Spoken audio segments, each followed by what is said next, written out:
Okay, 10 seconds. TC 448, Volume 21, Kailash Chandra.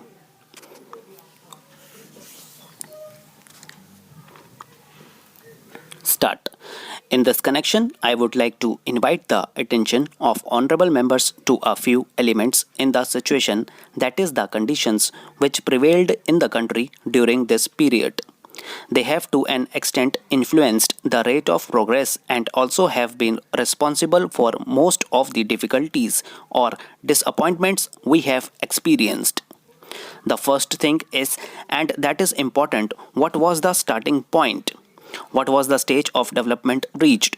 India's per capita national income viewed in the international context was among the lowest. There was yet another significant fact.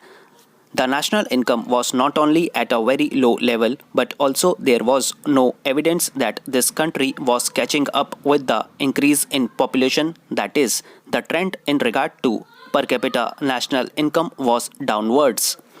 It did not amount to stagnation, but certainly there was deterioration, and therefore our planning effort had to face this downward pull, which had to be overcome.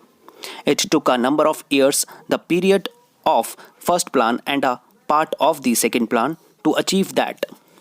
That is a very big result we have achieved, because then a certain dynamism is introduced in the economy which pushed it forward.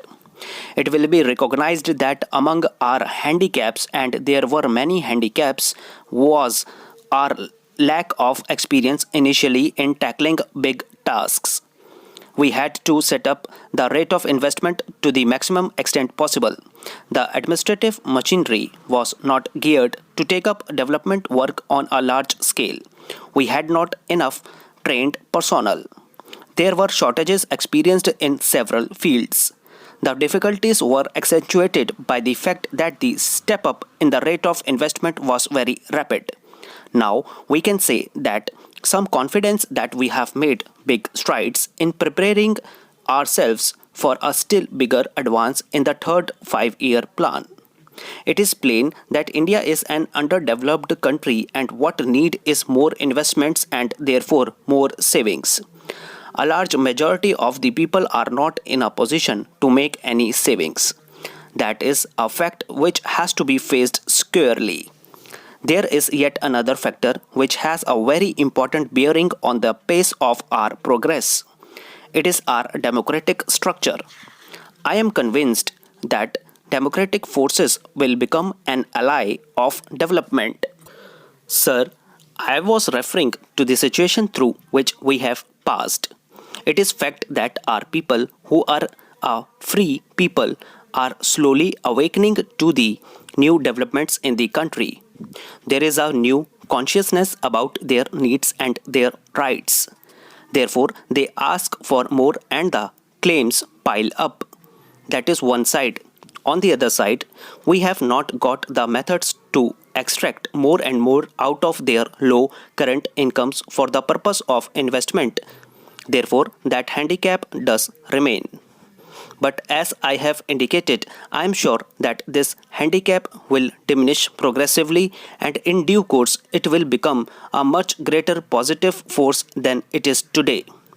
When all sections of the population participate and every individual becomes a willing partner in this process of development, certainly the results are going to be extraordinarily good. That is another factor. Sir, now in regard to our planning effort, we are asked as to why certain targets have not been realized and what has happened to the price level. It is to be remembered that we are operating in a mixed economy in which the scope and area of state controls and regulations over production and distribution activities are limited to the minimum necessary.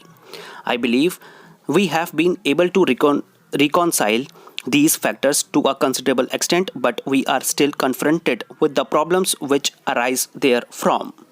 Another factor concerns the federal structure of our state.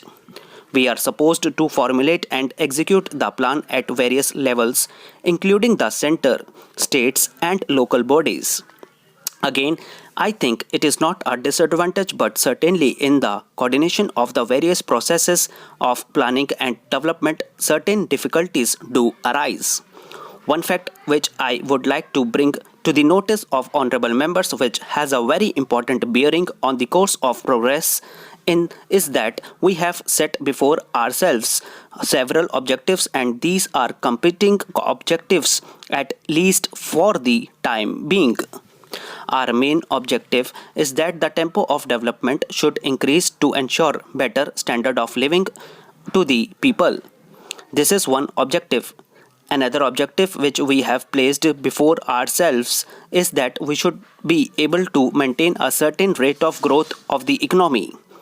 To achieve this, we should rely on ourselves as far as possible and not be dependent on others. That is one phase of economic independence. We have got that objective before us.